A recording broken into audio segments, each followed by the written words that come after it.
In a time of recession, it's good to know that one sector of the Kent economy is booming. Traditionally, there have been very few, if any, native cheeses in the county. But there's now a buzz on the Kentish cheese scene. And leading the revolution is Dawn Hackett of the Cheese Box in Whitstable. Her new shop is entirely dedicated to British cheeses. Well, we sell British farmhouse cheese only. And we're here to launch and promote as many Kent cheeses as possible and help the cheesemakers develop and expand in Kent, because it's not really been a very large cheese making area previously, and a lot of people are interested in it, and there's a lot of cheeses starting to be made here.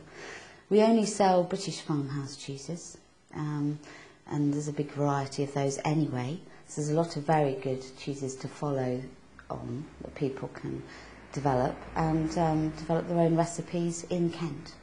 We've already got a very, very fantastic couple of cheesemakers that are very good quality cheeses. We've got Winterdale Shore, and that's based in the Downs. And Robin there, he's developed a fantastic traditional cheddar. It's cloth bound, larded, unpasteurised, and he matures that in caves underneath the barn where he makes it, which are chalk caves, and that has an essence of that place, and that comes through in the cheese. We've literally just finished milking our cows about an hour ago, so about 9:30. That milk came straight up from our family's dairy farm, which is where my brother and his wife milks the cows. And it's come straight up from that farm and straight into the dairy. We've got just short of 1,000 litres of milk in there. Our whole concept is looking after this wonderful milk. I mean, we milk our own cows, so every stage of the process, we like to look after this wonderful product as best we can. Once the milk has been stirred with the culture, rennet is added to make the milk solidify into a yoghurt-like consistency. It's then stirred again and the cheese is separated into curds and whey.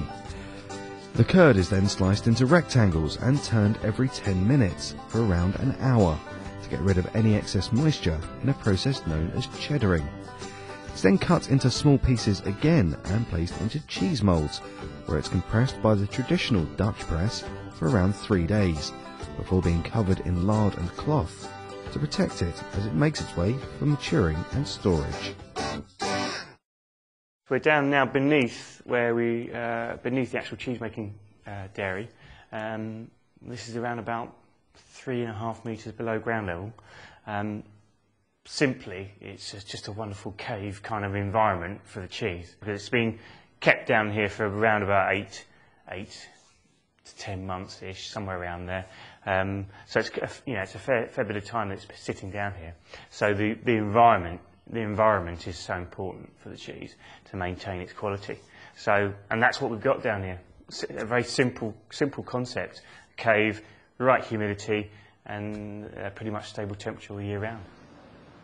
One of the big problems for cheesemakers is finding the time to market their cheese and meet other people in the same business. But that's something Dawn is trying to help with.